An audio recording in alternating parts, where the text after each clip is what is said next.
8th Standard English Unit 1 Supplementary Reader. The women on platform number 8. The women on platform number 8. Ruskin Bond. The author is Ruskin Bond. Ruskin Bond is a short story writer, a novelist and poet, the favorite writer of Indian children. His first novel, Room on the Roof, was published when he was still in his teens. This novel won him the John Rhimes Memorial Award in 1957. He got a Memorial Award which year? 1957. Okay, just let us see that we have in this supplement reader two sections. Let us see that section 1. First we are going to learn about section 1. It was my second year at boarding school, and I was sitting on platform number 8 at Ambala station waiting for the northern bound train. So what purpose of waiting for northern bound train? I think I was about 12 at the time, and that time about 12 at the time. My parents consider me old enough to travel alone. My parents had sent to me that lonely enough to travel alone. So they believed me so that I could travel loneliness alone. I had arrived by bus and Ambala early in the evening. The evening time I arrived the Ambala stations through the bus. Now there was a wait till midnight before my train arrived. There was a wait till midnight before my train arrived. I reached that. Most of the time I had been passing up and down the platform. Most of the time I had been passing, walk at a steady speed, that which means pacing, and down the platform, browsing at the bookstall or feeding broken biscuits to stray dogs. Until the train comes, just I had been doing some work for entertainment, browsing at the bookstall, feeding broken biscuit to stray dogs. Stray dogs means street dogs. Trains came and went, and the platform would be quiet for a while, and then when a train arrived, it would be an inferno of heaven.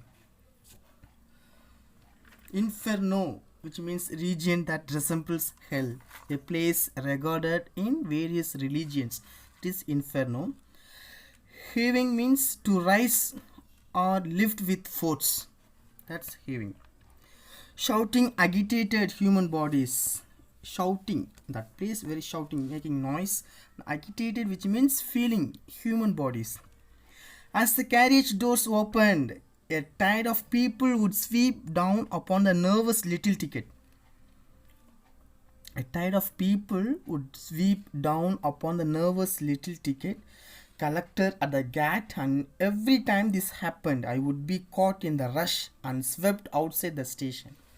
Now, tired of this game and of ambling about the platform, I sat down on my suitcase, and finally I came with my suitcase and then sat, gasped, looked steadily, looked deeply, which means that gasped means look steadily.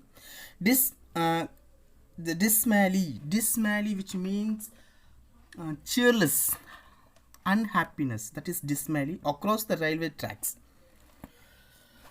Trolleys rolled past me, and I was conscious of the cries of the various vendors. Then I could see the many things, especially of various vendors. Vendors means sellers. One who sells something. So that's vendors. The men who sold curds and lemon, the sweet meat seller, the newspaper boy. But I had lost interest. I had lost interest in all that went on along the busy platform. That busy platform, just I concentrate on everything. I had lost interest in all that went on along the busy platform and continued to stare across the railway tracks. Stare, which means deep look across the railway tracks, feeling bored and a little lonely. Are you all alone, my son? Asked a soft voice close behind me. Behind me, some voice came. Are you all alone, my son? Asked a soft voice close behind me. I looked up and saw a woman standing near me. Just I looked up. Okay, I saw a woman standing near me. She was leaning over and I saw a pale face. I saw a pale face means sad face and dark kind eyes. She wore no jewels and was dressed very simply in a white sari. She didn't wear any jewels. She wore white sari. Okay, and her eyes is very kind. Yes, I'm going to school. He said to that woman, I'm going to school. I said, and stood up respectfully. She seemed poor, but there was a dignity about her that commanded respect. She has good respect, but she is a poor. Okay, she appearance. I have been watching you for some time. She said, didn't your parents come to see you off? She asked to him. Didn't your parents come to see you off? I don't live here. He replied. I don't live here, I said. I had to change trains anyway. I can travel alone. I can travel alone. Okay, I don't live here. He replied to her. I'm sure you can. Yes, you can travel alone. I know that. I'm sure you can. She said, and I like her for saying that, and I also like her for the simplicity of her dress and for her deep, soft voice. Actually, he liked that woman, the simplicity of her dress, for her deep, soft voice. And the serenity of her face.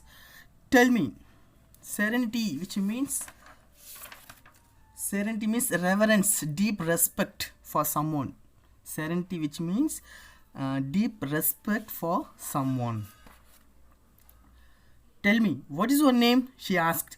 Just now only she asked to him. What's your name? She asked. Arun, I said. He replied, his name Arun. And how long do you have to wait for your train? About an hour. About an hour, I think. It comes at 12 o'clock. He said, it comes at 12 o'clock. Then come with me and have something to eat. Just she asked to him, then come with me and have something to eat. I was going to refuse out of shyness and suspicions. Just he refused, neglected, just avoid. I was going to refuse out of shyness and suspicion, suspect. But she took me by the hand, and then I felt it would be silly to pull my hand away. Okay, she compelled me. She told a coolie to look after my suitcase, and she asked him, look after means, the carrying, look after my suitcase. And then she led me away down the platform, and afterwards she led me away down the platform. Finally she called him. Her hand was gentle. Just she touched his hand. Just that Arun felt her hand was very gentle, and she held mine neither too firmly nor too lightly, too strongly nor too lightly. I looked up at her again. She was not young. Just he felt she was not young, and she was not old. She must have been over 30. But had she been 50? Actually, she has 50 years old. But she must have been over 30 behaviors. I think she would have looked much the same. She took me into the station dining room, ordered a tea and samosas and jalebis, and at once I began to thaw means snow, and take a new interest in this kind woman. The strange encounter had little effect on my appetite. Appetite means that especially for food, that is appetite. I was a hungry schoolboy, and I ate as much as I could is a polite manner as possible. She took obvious pleasure in watching me eat. When I was eating time, she observed me, and I think it was the food that strengthened the bond between us and cemented our friendship. Just we had developed our friendship, for under the influence of the tea and sweets, I began to talk quite freely and told her about my school. And actually, after when we were that eating time in that canteen, the dining room, just we were discussed and told her about my school, my friends, my likes and dislikes, what I like and what I dislikes. She questioned me quietly from time to time. She has asked many questions, but perfect listening, she drew me out very well, and I had soon forgotten that we were strangers. I had soon forgotten that we were stranger. So we were thick close friends, just I felt. Who said? Arun. But she didn't ask me about my family, where I lived, and I didn't ask her where she lived. She didn't ask me about my family, where I lived, and I didn't ask her where she lived. I accepted her for what she had been to me, a quiet, kind and gentle woman who gave sweets to a lonely boy on a railway platform. And finally, she gave sweets to a lonely boy. Lonely boy, who is that? Arun, on a railway platform. After about half an hour, we left the dining room. After finished that food, after eating, just they left and began walking back along the platform, and engine was shunting. Shunting means push up and down beside platform number 8. And as it approached, a boy leaped. The Arun leaped means jump off the platform and ran across the rails, taking a shortcut to the next platform. Just he wants to take the next shortcut to the next platform. He was at safe distance from the engine, and there was no danger unless he had fallen. But as he leaped across the rails, the woman clutched my arm. Clutched, which means grasped tightly. Just hold something. No, tightly. So grasp tightly. Hold tightly my arm. Her fingers dug into my flesh. Flesh means muscle. And I winced with pain. Winced means distressed.